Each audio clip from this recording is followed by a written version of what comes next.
শ্রাবণ সিরিজের দ্বিতীয় রেসিপি নিয়ে হাজির হয়েছি। যারা সোমবারগুলোতে একদম উপোস করো, ময়দাও খাও না, শুকনো কিছু খাও, তাদের জন্য একদম উপযুক্ত। দেখো এটা সাবু দিয়ে তৈরি হচ্ছে। সাবুটাকে প্রথমে আমি মিনিট 5-এর মতো অল্প আঁচে বেশ ভালো করে সেঁকে নিয়েছি। তারপর সাবুটা ঠান্ডা হলে আমি মিক্সারে দিয়ে ভালো করে গুঁড়িয়ে নেব।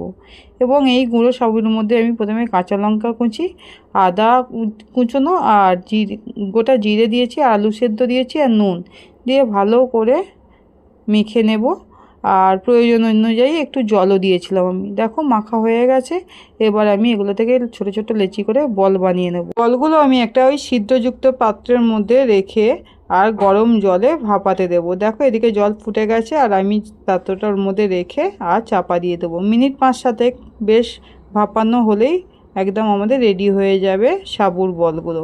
দেখো বুঝতেই পারবে, দেখলে কালারটা অনেকটা চেঞ্জ হয়ে গেছে আর হাতে জড়াচ্ছে না, বেশ স্পঞ্জি স্পঞ্জি একটা ব্যাপার। সেই সময় বুঝবে যে হয়ে গেছে। ব্যাস এই সাবুর বলগুলো আমি নামিয়ে ঠান্ডা করে নেব। দেখো ঠান্ডা হলে কিন্তু অনেকটাই বুঝে যাচ্ছে কতটা স্পঞ্জি হয়েছে। এগুলো তোমরা এমনিই খেতে পারো, কিন্তু আমি একটু তড়কা লাগিয়েছি ঘিয়ের মধ্যে সর্ষে ফোড়ন দিয়ে। আর এই বলগুলোকে একটু সতে করে নিয়েছি। আগে থেকে তো কোনো তেল ব্যবহার করিনি। তা তোমাদের কেমন লাগলো রেসিপিটা জানিও কিন্তু।